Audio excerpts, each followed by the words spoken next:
جی تو آج ہم پڑھیں گے کلاس روم اور کھیل کے آداب۔ اس میں سب سے پہلے ہم پڑھ رہے ہیں جی کلاس روم کے آداب۔ دیکھیں بے ترتیب کلاس ہے نا، تو سب سے پہلے یہ ہے کہ اپنی باری آئے گی تو اسی پہ پڑھنا ہے نا۔ اپنی باری پہ پڑھوں گی، یہ دیکھیں اپنی باری پہ پڑھ رہی ہے نا۔ پھر اس کے بعد آگے جو ہے باقی لوگ خاموش رہیں گے۔ ایک جو پڑھ رہا ہے وہ تو پڑھ ہی رہا ہے، باقی لوگ کیا کریں گے؟ خاموشی سے سنیں گے۔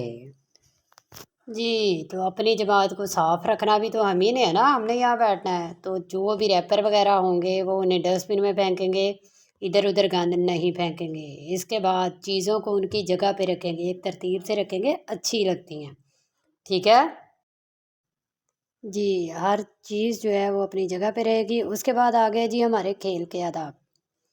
تو کھیل کے آداب میں ہم نے سب سے پہلے دیکھنا ہے کہ ہم نے ایک دوسرے کا خیال رکھنا ہے، مطلب کہ ایک دوسرے کو کوئی نقصان نہ پہنچے، ایک دوسرے کا خیال کرنا ہے ہم نے۔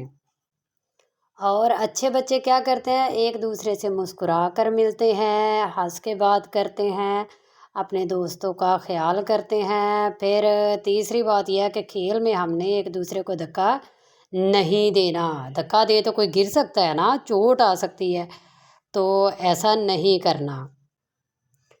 تو ہم نے اپنے کلاس فیلوز کے ساتھ، اپنے دوستوں کے ساتھ مل جل کر کھیلنا ہے، اکٹھے ہم نے کھیلنا ہے اور ایک دوسرے کا خیال بھی کرنا ہے اور اپنی باری کا انتظار کرنا ہے۔ یہ نہیں کرنا کہ ہم نے ایک دوسرے کو وہ دھکا دیکھا بجتی کی اور لڑائی کرنا شروع کر دی، اپنی باری کا انتظار کرنا ہے۔